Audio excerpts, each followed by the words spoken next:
যখন জনগণের ঘর পোড়ানো হয় তখন রাষ্ট্রের শাসকরা নিশ্চুপ থাকে। আমি চুপ থাকব না, এবং আপনি কি চুপ থাকবেন? প্রিয় দেশবাসী, আজ আমি এসেছি তোমাদের সামনে এক কঠিন প্রশ্ন তুলতে। কি হবে আমাদের ভবিষ্যৎ?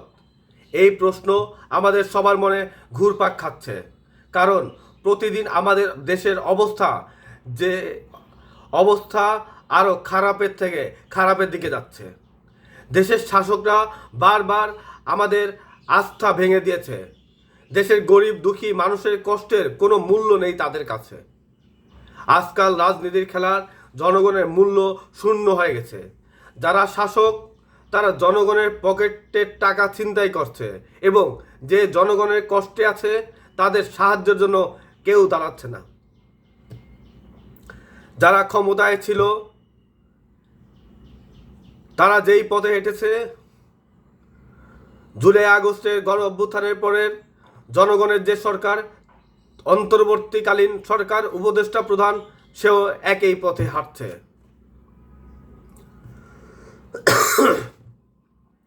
আজ বাংলাদেশের সেরা শিক্ষার্থীরা, মেধাবীরা বিদেশে চলে যাচ্ছে, অথচ আমাদের দেশের শিক্ষা ব্যবস্থা ক্রমশ দুর্বল হয়ে পড়ছে। সরকারের দুর্নীতি, অব্যবস্থাপনা দিনের পর দিন আরও মারাত্মক হয়ে উঠেছে। কেউ দাঁড়িয়ে আছেন তাদের পাশে? কোনো সরকার আজও আপনাদের কষ্টের কথা কি শুনেছে?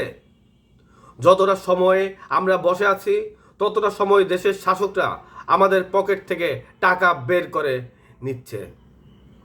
যারা ক্ষমতায় ছিল তারা প্রত্যেকে জনগণের টাকার তছনছ করেছে।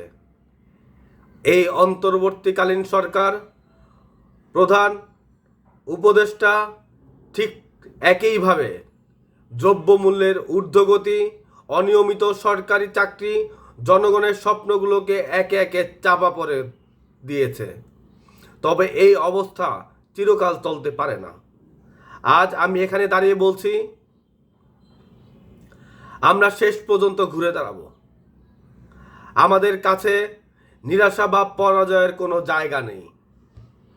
আমাদের একমাত্র লক্ষ্য বাংলাদেশের জনগণকে আবারও শক্তিশালী করে গড়ে তোলা, শক্তিশালী করা।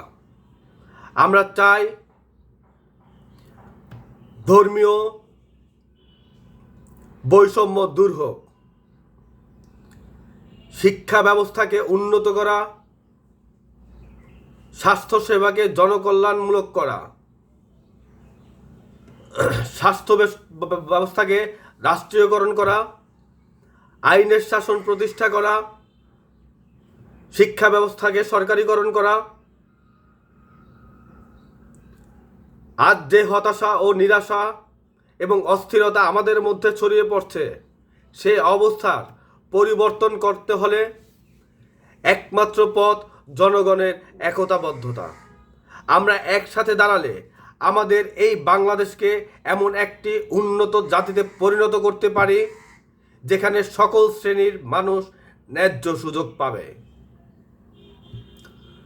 তুমি যারা এ দেশের ভবিষ্যৎ, তোমাদের হাতে ক্ষমতা রয়েছে।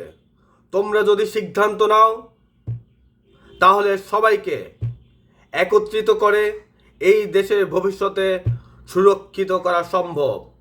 এই দেশের ভবিষ্যৎকে সুরক্ষিত করা সম্ভব।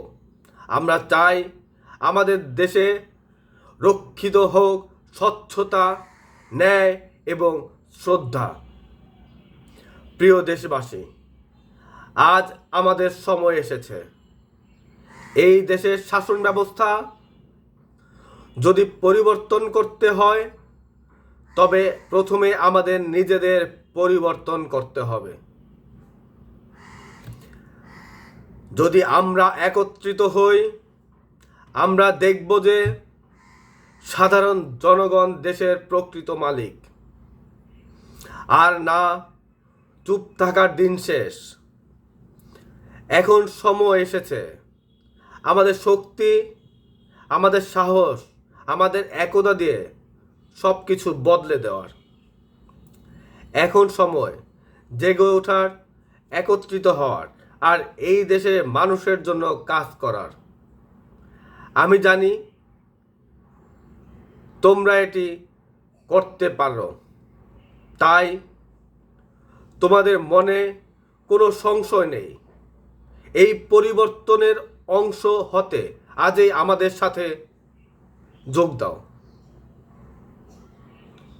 আমাদের স্লোগান, একসাথে আমরা এগিয়ে যাব।